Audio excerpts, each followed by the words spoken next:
इंद्रप्रस्थ की स्थापना द्रौपदी के स्वयंवर से पहले विदुर को छोड़कर सभी पांडवों को मृत समझने लगे थे। इस कारण धृतराष्ट्र ने शकुनी के कहने पर दुर्योधन को युवराज बना दिया। द्रौपदी स्वयंवर के तत्पश्चात दुर्योधन आदि को पांडवों के जीवित होने का पता चला। बाद में हस्तिनापुर वापस लौटकर पांडवों ने कौरवों से अपना राज्य मांगा, परंतु गृहयुद्ध के संकट से बचने के लिए युधिष्ठिर ने कौरवों द्वारा दिए खंडहर स्वरूप खांडव वन को आधे राज्य के रूप में स्वीकार कर लिया। पांडवों की पांचाल राजा द्रुपद की पुत्री द्रौपदी से विवाह के उपरांत घनिष्ठ मित्रता हो गई, जिससे वे अब काफी शक्तिशाली हो गए थे। तब हस्तिनापुर के महाराज धृतराष्ट्र ने उन्हें राज्य में बुलाया। धृतराष्ट्र ने युधिष्ठिर को संबोधित करते हुए कहा, हे कुंती पुत्र, अपने भ्राताओं के संग जो मैं कहता हूँ सुनो। तुम खांडवप्रस्थ के वन को हटाकर अपने लिए एक शहर का निर्माण करो, जिससे कि तुम में और मेरे पुत्रों में कोई अंतर ना रहे।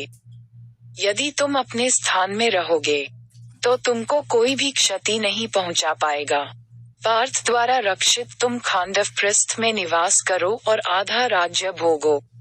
धृतराष्ट्र के कथनानुसार पांडवों ने हस्तिनापुर से प्रस्थान किया। आधे राज्य के आश्वासन के साथ उन्होंने खांडवप्रस्थ के वनों को हटा दिया। उसके उपरांत पांडवों ने श्री कृष्ण के साथ मय दानव की सहायता से उस शहर का सौंदर्यीकरण किया। वह शहर एक द्वितीय स्वर्ग के समान हो गया।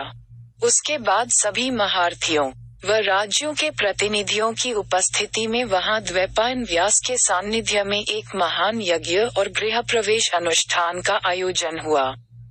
उसके बाद सागर जैसी चौड़ी खाई से घिरा, स्वर्ग गगनचुंबी चहार दीवारी से घिरा व चंद्रमा या सूखे मेघों जैसा श्वेत वह नगर नागों की राजधानी भोगवती नगर जैसा लगने लगा। पांडवों द्वारा स्थापित इस सुंदर नगर में अनगिनत प्रासाद तथा असंख्य द्वार थे। प्रत्येक द्वार गरुड़ के विशाल फैले पंखों की तरह खुले थे।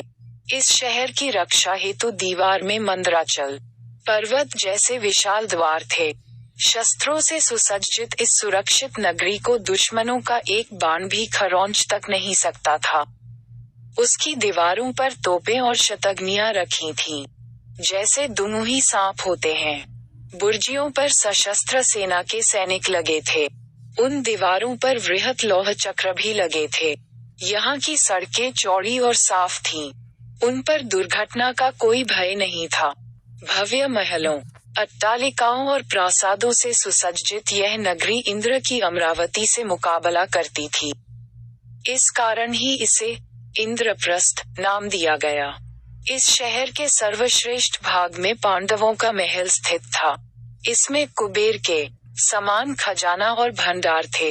इतने वैभव से परिपूर्ण इसको देखकर दामिनी के समान आंखें चौधिया जाती थीं। भीष्म पितामह और धृतराष्ट्र के अपने प्रति दर्शित नैतिक व्यवहार के परिणामस्वरूप पांडवों ने खांडवप्रस्थ को इंद्रप्रस्थ में परिवर्तित कर दिया।